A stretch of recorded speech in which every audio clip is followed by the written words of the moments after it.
What's up guys, Pete here and welcome back to the show. Today we're going to be reviewing the Kershaw Emerson CQC-5K that was generously donated by my friend Cameron again for this review.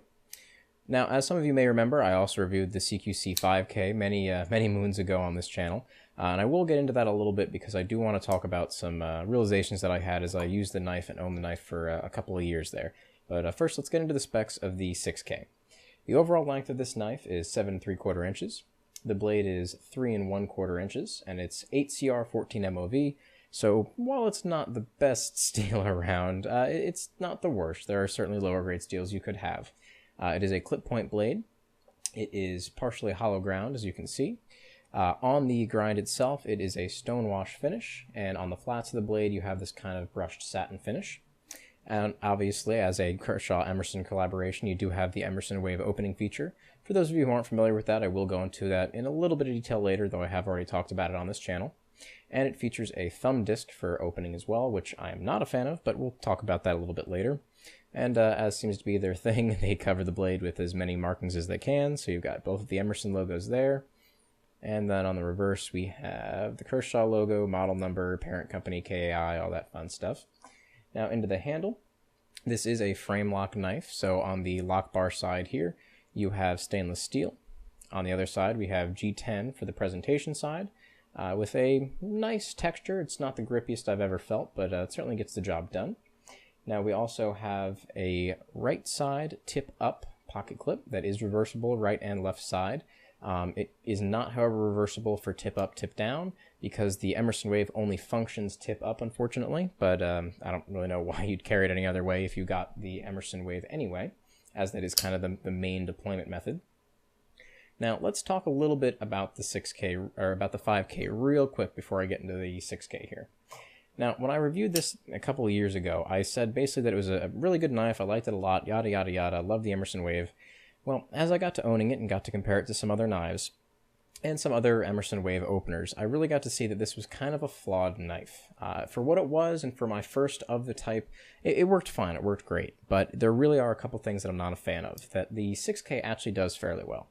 First off is overall thickness. This knife is obscenely thick. Even compared to its bigger brother, the 6K, it is still a full scales width thicker than the, I don't know if you're going to be able to see this too well, than the 6K, which is just obscene, because for how small of a knife this is, it is entirely too large and bulky and heavy, and it's just not warranted at all, so that bothered me.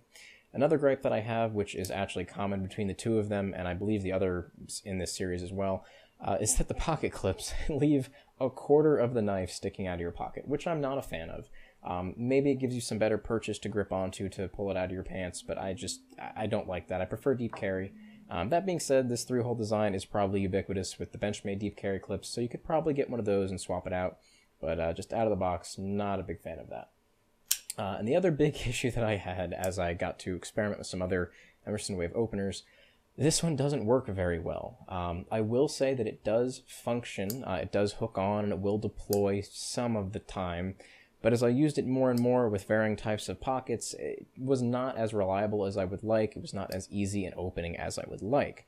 I will say the thumb disc works excellently. It's in just the right place to deploy it with that, but unfortunately that Emerson Wave just wasn't implemented too well on this knife. I'm not sure if it's just the overall geometry of it, or it's hard to get a grip on, but it just didn't work out as well as I would like. So unfortunately this kind of got relegated to the I'm not going to use it today kind of pile. Now, the 6K, on the other hand, actually fixes a lot of these issues, though it brings in one or two of its own. First, let's talk about some of the pros. First off is just the overall feel of the knife, the ergonomics of it. I like it a lot. It's very comfortable in the hand. It is a larger knife, which I generally prefer a slightly larger knife, but it's not like obscenely large. It's a good kind of middle ground. You've got enough blade to use here if you need to, and you expect to be carrying a larger knife, so at 5 ounces, it is a little bit heavier than some of your standard EDC knives, but if you're expecting to carry something heavier or a little bit larger of a blade, it kind of just comes with the territory. You expect that to happen, whereas this guy, it kind of took me by surprise just how chunky and heavy it was and how unwarranted that added weight was. So they did a good job on that with this knife. And of course, it being a frame lock as opposed to a liner lock means that you're kind of saving some weight and some thickness here because there's no scale on this side, it's just the frame. So that helps a little bit, but it's also aesthetically pleasing as well, which is nice. Let's see, other pros. I do like the jimping on the Emerson Wave that turns into a thumb ramp here. It locks you in nicely, and you can kind of choke up if you need to up onto the thumb stud or the thumb disc as well. There's also some interesting choice in jimping down on the end here that I don't quite understand the purpose of, because no matter what grip you hold it in, hammer grip, ice pick, you never actually use that, so I'm not really sure why that's there, but whatever. Interesting choice for that. The lock is fairly solid. It's a little stiff, which is unfortunate, but to be fair, I'm not sure how much this was used by Cameron, so I can't really say if it's been fully broken in or anything. Let's see, the blade. I do like the blade shape. A classic clip point is always good. It gives you a little bit of belly and some nice flat for a variety of tasks, and a point that is pointy enough to get in there and get into various packages or whatever you need to do with that, so that's good. Now, one of the things that I prefer on this over the 5K as well is the Emerson Wave. It was implemented better on this knife. Now, again, I've only used this for a couple of weeks now, thanks to Cameron for loaning it to me again. But even in that short amount of time, I can tell you this has more consistent deployment than the 5K did. I'm not sure why that is. I guess it's just general geometry, some of the ratios between the pivot and that, or what have you. It just deploys more reliably and more effectively, in my opinion, by using this the Emerson Wave, which is kind of one of the main selling points of this knife. One thing I'm not a fan of, however, is this thumb disc is virtually unusable with one hand. I can do it if I practice a lot and put a lot of force behind it, but it is not in the proper position relative to the pivot to deploy easily one-handed. It's just not going to happen. I understand, it's got the wave. You're not supposed to be deploying it with the thumb disc, but as I covered in the 5K review, there are times when it's not socially acceptable or just intelligent to have this deploy immediately out of your pocket. I guess this is probably a good time to mention how this works for those of you who are unfamiliar with it. This is a patented opening feature by Emerson. Essentially, the way it functions is as it's riding in your pocket, straight, tip up like this. As you pull it out of your pocket, pretend my finger here is representing the edge of your pants pocket. It will hook onto it and deploy the blade as you pull through. So it means you can deploy with one hand very, very rapidly and very smoothly. Or at least it's supposed to in practice. As I said, it does work on this, but not on my 5K. But yes, so it does work fairly well, but this thumb disc is virtually unusable, which I'm not a fan of. And as there are times when I would like to deploy it more slowly and in a more controlled manner, whether it's because of the people I'm around or I'm in a tight space or what have you, it would be nice if this was a little more effective. So, keep that in mind. Maybe it'll work better on yours, but mine, it's virtually unusable, unfortunately. Let's see, other pros and cons. Again, same issue here with the this pocket clip. It leaves like a solid quarter, or this is a longer blade, so maybe a fifth of the entire knife is sticking out your pocket, unfortunately. Some people like that. I don't. I prefer deep carry personally. It's just who I am. It's part of my ADC, but whatever.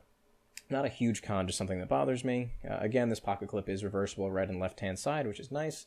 Does have that tubed lanyard hole, which is a nice feature to see. One con is kind of an aesthetic thing, and you have to factor in price here, which I'll get to in a minute. It does use a Phillips head screw for the pivot and a couple of, a flat head screw for the pivot and a couple of Phillips head screws for the frame here, which I just don't find very attractive. I prefer the Torx bits for a number of reasons. It just makes it feel kind of cheaper with these mismatched screws on here. Not a big deal. It still functions fine. It just kind of bothers me aesthetically. So, take that as it is. It doesn't really bother you, then go ahead and get it. And that brings me to price. This knife costs about $30 on Blade HQ right now, which is a fairly good offering at $30. It's robust. It's sturdy. I'm not going to see any issues with this thing falling apart on you. So if you want to carry this every day and use it and abuse it, for $30, it's a pretty good deal. It's going to hold up well enough for most of those tasks. Obviously, that steel is not fantastic, so don't expect it to be, hacking through a tree limb and then still being razor sharp.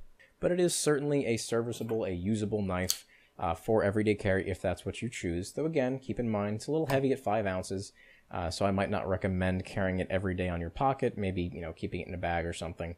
But yes, overall, very good knife. I would say that I'd have to recommend it. Certainly for the price, it's one of the cheapest offerings that carries the Emerson Wave feature. So if you want to get some experience with that, see how you like it, see if you want to get, a higher end knife that features it, like my Fox Karambit 479, then by all means, this is a great way to experiment with it a little bit and still get a great knife while you're doing so. So overall, pretty good knife. I would have to, I'd say I'd recommend it to a friend, certainly because of that Emerson wave feature and just because it's a fairly sturdy knife for the price. I probably wouldn't carry it myself just because for a knife of this size, I have other qualities that it needs to have for it to be worth that extra weight and that extra size. So not for me, but certainly for someone else. So that covers everything I wanted to say, guys. Thanks again for watching, and I hope you enjoyed. As always, please like, subscribe, and comment down below if you have any questions at all regarding this knife or any of the other knives I've shown, or just general questions about EDC or just life. I love having conversations with you guys. You guys have started some fantastic conversations in the comments that bring up some really good points, some things that I miss or what have you, so I always love that. Thanks again for watching, guys. As always, keep your edges sharp and your mind sharper, and I'll see you in the next one.